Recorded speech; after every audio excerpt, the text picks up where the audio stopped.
ശബരിമലയിലെത്തുന്ന കുട്ടികളുടെ സുരക്ഷ ഉറപ്പാക്കാനായി ടെലികോം സേവനദാതാവായ വിയും കേരള പോലീസും ചേർന്ന് കുട്ടികൾക്ക് ധരിക്കാവുന്ന ബാൻഡ് പുറത്തിറക്കി.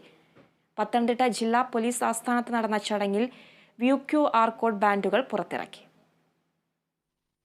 ശബരിമലയിലെ തിരക്കിനിടയിൽ കുട്ടികൾ കൂട്ടം തെറ്റുന്നതിന് പരിഹാരമായി ടെലികോം സേവനദാതാക്കളായ വിയും കേരള പോലീസും ചേർന്ന് ബാൻഡ് പുറത്തിറക്കി. തീർത്ഥാടകരും പോലീസും നേരിടുന്ന വെല്ലുവിളികൾ മനസ്സിലാക്കിയാണ് QR കോഡ് സാങ്കേതികവിദ്യയുടെ പിൻബലത്തോടെയുള്ള ബാൻഡ്. തീർത്ഥാടകർക്ക് കേരളത്തിലെ ഏറ്റവും അടുത്തുള്ള വി സ്റ്റോറോ പമ്പയിലെ വി സ്റ്റോളോ സന്ദർശിച്ച് രക്ഷിതാവിന്റെയോ കുടുംബാംഗങ്ങളുടെയോ മൊബൈൽ നമ്പർ നൽകി QR കോഡ് സംവിധാനമുള്ള ബാൻഡിനായി രജിസ്റ്റർ ചെയ്യാം. കൂട്ടം തെറ്റിപ്പോയ കുട്ടികളെ കണ്ടെത്തുമ്പോൾ അടുത്തുള്ള പോലീസ് ചെക്ക് പോസ്റ്റിൽ QR കോഡ് സ്കാൻ ചെയ്ത് കുട്ടികളുടെ രക്ഷിതാക്കളെ കണ്ടെത്താനാകും. കൂട്ടം തെറ്റുന്ന കുട്ടികളെ അവരുടെ രക്ഷിതാക്കൾക്ക് കൈമാറാൻ QR കോഡ് ബാൻഡുകൾ കേരള പോലീസിനെ സഹായിക്കുമെന്ന് പത്തനംതിട്ട ജില്ലാ പോലീസ് മേധാവി അജിത് വി പറഞ്ഞു.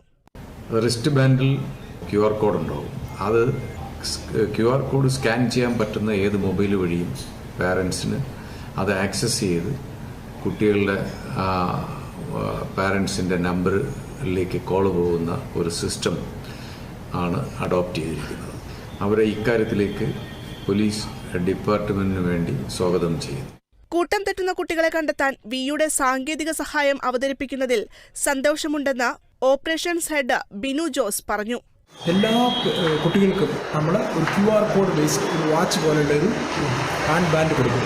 ഏകദേശം 10 ലക്ഷം 15 ലക്ഷം കുട്ടികൾ വരുമ്പോൾ ഇത് അവർക്കൊക്കെ വളരെ സമാധാനപൂർവ്വം വന്ന് ശബരിമല ദർശനം നടത്തി അനുഗ്രഹങ്ങൾ മേടിച്ചുകൊണ്ട് പോകാനായിട്ട് വോഡഫോൺ ഐഡിയയുടെ സൈഡിൽ നിന്ന് ചെറിയൊരു സഹായമാണ്. Kerala vision news, Pathanamthitta.